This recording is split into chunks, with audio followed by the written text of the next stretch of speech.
Indonesia itu akan mengalami kemakmuran bertahun-tahun, bahkan ratusan tahun, kalau Indonesia punya tipikal pemimpin yang ketujuh. Satrio Pinandito Sinisian Wahyu, ratu tanpa mahkota. Seorang kesatria yang dekat dengan rakyat, dekat dengan Tuhannya, menjadikan ulama sebagai panutannya. Tapi ingat, ratu tanpa mahkota. Begitu banyak kekuasaannya yang dikerdilkan. Orang langsung nyebut, apakah ini pasangan Pak Jokowi dengan Kiai Ma'ruf? Pertanyaannya, kenapa ratu tanpa mahkota? Gara-gara embel-embel petugas partai seolah-olah berkuasa tapi tidak punya mahkota. Siapakah presiden berikutnya? Menurut Jongkok Joyoboyo, presiden Indonesia itu rata-rata belakangnya O. Maka muncul nama Soekarno, Soeharto, Susilo Bambang Yudhoyono, Joko Widodo. Besok Assalamualaikum warahmatullahi wabarakatuh.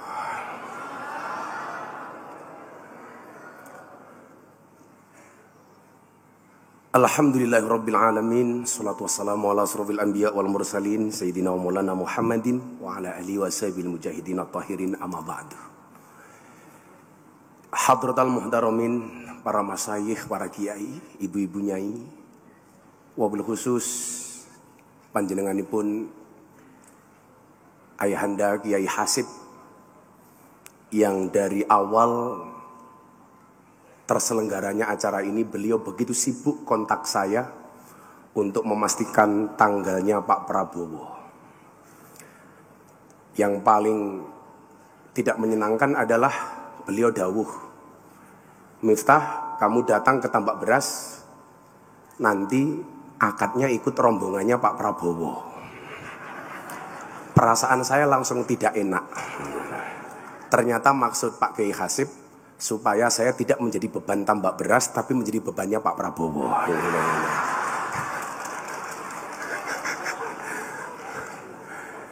Panjenenganipun guru saya Abah Ali. Beliau ini orang yang senantiasa nyuwuk saya, dan ketika istri saya sakit disuwuk sama beliau. Hampir semuanya qabul. Satu-satunya suwuk yang belum berhasil dari Gus Ali adalah ijazah poligami. Nah, itu enggak berhasil sampai hari ini. Panjenenganipun Romo Yai Mas Duki, guru saya Pak Kiai Marzuki Mustamar, dan para kiai lain yang mohon maaf tanpa mengurangi rasa hormat yang sangat saya takdimi. Para pejabat yang berkenan hadir, wabil khusus beliau yang telah membayar hutangnya yang akhirnya datang ke pondok saya setelah 8 tahun, Bapak Menteri Pertahanan Prabowo Subianto.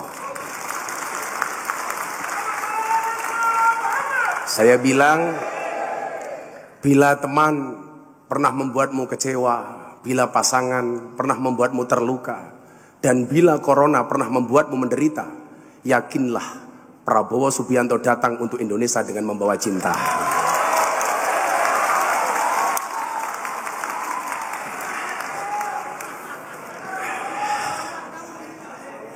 Sebenarnya inilah yang membuat mahal sebenarnya. Sahabat saya Gus Muhaimin Iskandar, yang ini selalu memberikan label saya kiai mahal. Saking mahalnya PKB nggak kuat ngundang. Yang tadi Kiai Hasib bilang ini ada pawaan cawapres. Saya pikir kalau pawaan presiden, rata-rata memang presiden Indonesia itu belakangnya O. Tapi kalau cawapres wakil presiden itu bisa belakangnya in. Contoh Kiai Ma'ruf Amin. Nah, jadi kalau mungkin kelanjutannya Muhaimin ya pantas saja lah kira-kira begitu.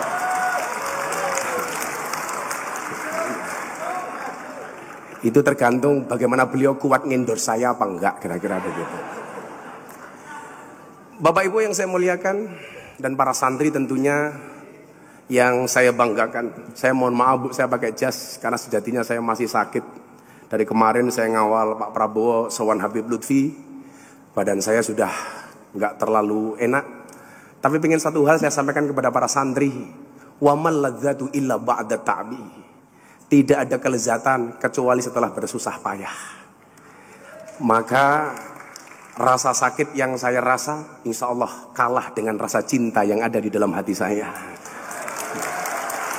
Apalagi kalau yang dawuh Kiai Hasib, untuk santri tambak beras. Saya selalu bilang, cinta Gus Miftah kepada santri tambak beras seperti air kencing di dalam kolam renang. Maksudnya apa? Wujudnya tidak nampak, tapi hangatnya bisa dirasakan. Bapak Ibu yang saya muliakan, saya punya mbah di Ponorogo, namanya Mbah Muhammad Besari. Mbah Muhammad Besari punya anak 9, yang nomor 7 namanya Kiai Ilyas. Kiai Ilyas punya anak 3, yang pertamanya Imadarum adalah mbah saya, kemudian punya adik namanya Hasan Besari.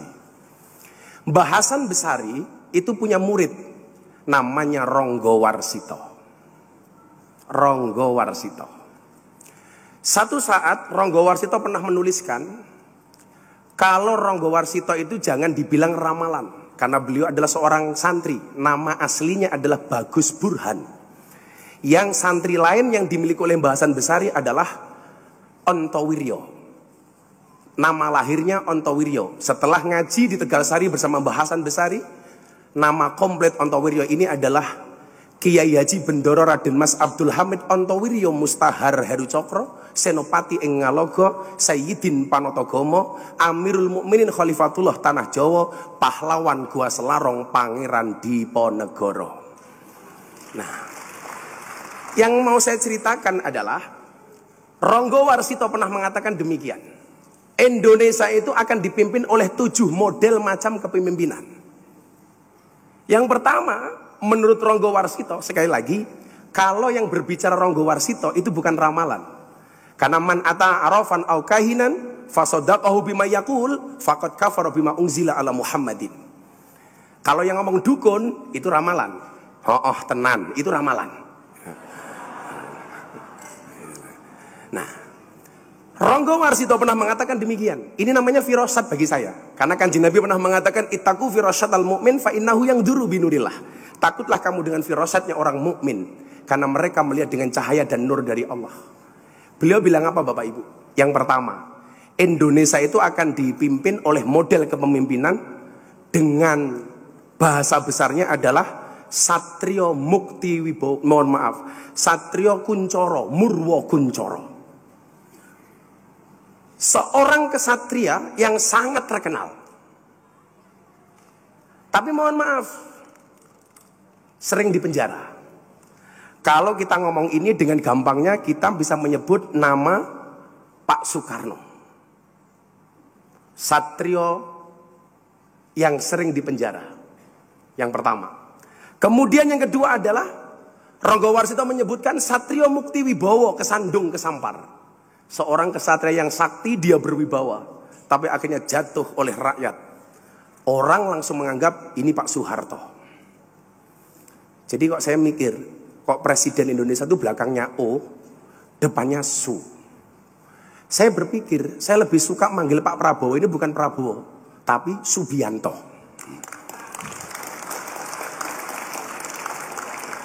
Mungkin perlu ruwatan Pak Prabowo ya ini.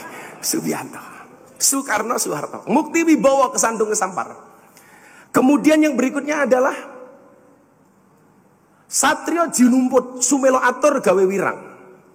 Seorang kesatria yang dia tidak dipilih oleh rakyat, tidak dipilih oleh DPR, tapi jinumput. Pak Harto menyatakan mengundurkan diri, kemudian jinumput meminta Pak Habibie untuk menjadi presiden. Tapi salah satu kemudian yang dicatat oleh sejarah adalah Sumelo Atur Gawe Wirang. Gara-gara kebijakan referendum Timur-Timur hilang dari Indonesia. Kebijakannya membuat malu bangsa Indonesia. Salah satu kekurangannya. Kemudian yang keempat, Indonesia akan dipimpin oleh model dan tipe kepemimpinan Satrio Lono Topong Rame Wutongi Deri Jagat. Satrio Lelono, seorang kesatria yang sering berkelana keliling dunia jadi presiden untuk meyakinkan eksistensi bangsa Indonesia. Kalau kita ngomong itu masih belum paham, tapi begitu Wutongi Deri Jagat, orang yang tidak bisa melihat tapi bisa keliling dunia, kita langsung teringat dengan nama almarhum Kiai Haji Abdurrahman Wahid alias Gus Dur.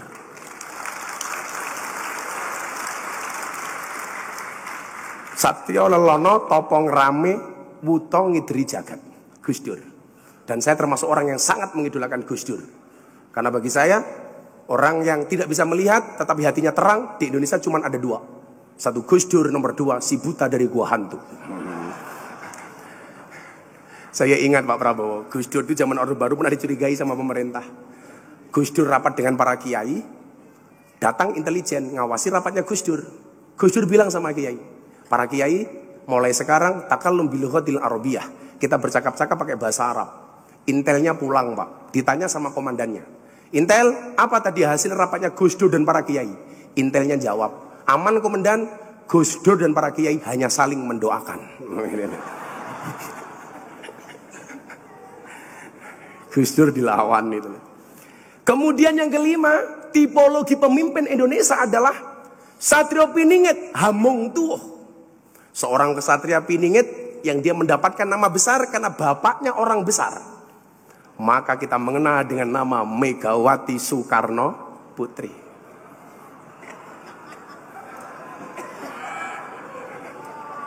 Hamung Tuh. Hamung Tuh itu tukulan Pak kalau bahasa Jawanya. Tukulan bapaknya, karena bapaknya orang besar, anaknya jadi besar. Ibu Megawati. Apapun, beliau tetap orang yang memberikan banyak sumbangsih untuk bangsa Indonesia. Kemudian berikutnya, yang nomor 6, Indonesia akan dipimpin oleh model kepemimpinan Satrio Hamboyong Gapuro, gelar kloso tanpa nglenggai. Satrio Boyong Pambukaning Gapuro, gelar kloso tanpa nglenggai. Seorang kesatria yang mulai mampu menata tatanan pemerintahnya, tetapi mohon maaf, tuduhannya macam-macam. Gelar kloso tanpa ngelenggai. Kenapa bisa nata negara tidak bisa ngelenggai? Karena musibah di mana-mana. Aceh gempa bumi, tsunami, Jogja gempa bumi, demikian juga dengan daerah-daerah yang lainnya. Orang langsung berpikir dengan Bapak Susilo Bambang Yudhoyono. Kemudian yang ketujuh, yang menurut Ronggo Warsito, kalau ini beliau tidak nyebut nama, dan ini susah untuk ditafsirkan, karena cuma sampai 7. Indonesia itu akan mengalami kemakmuran bertahun-tahun, bahkan ratusan tahun, kalau Indonesia punya tipikal pemimpin yang ketujuh. Satrio Pinandito Sinisian Wahyu, Ratu tanpa mahkota. Seorang kesatria yang dekat dengan rakyat, dekat dengan Tuhannya, menjadikan ulama sebagai panutannya. Tapi ingat, ratu tanpa mahkota. Begitu banyak kekuasaannya yang dikerdilkan. Orang langsung nyebut, apakah ini pasangan Pak Jokowi dengan Kiai Ma'ruf? Pertanyaannya, kenapa ratu tanpa mahkota? Gara-gara embel-embel petugas partai seolah-olah berkuasa tapi tidak punya mahkota.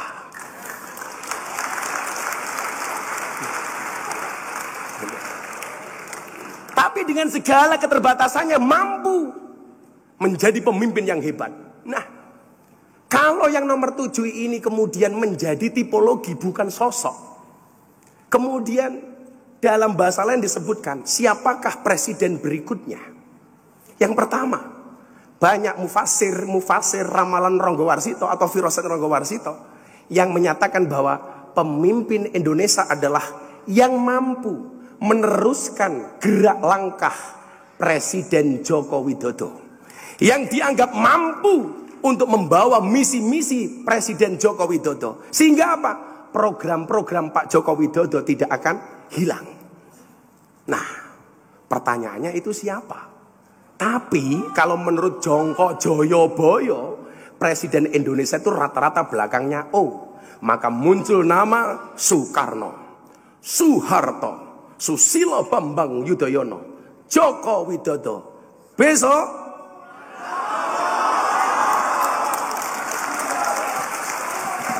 terima kasih. Assalamualaikum warahmatullahi wabarakatuh.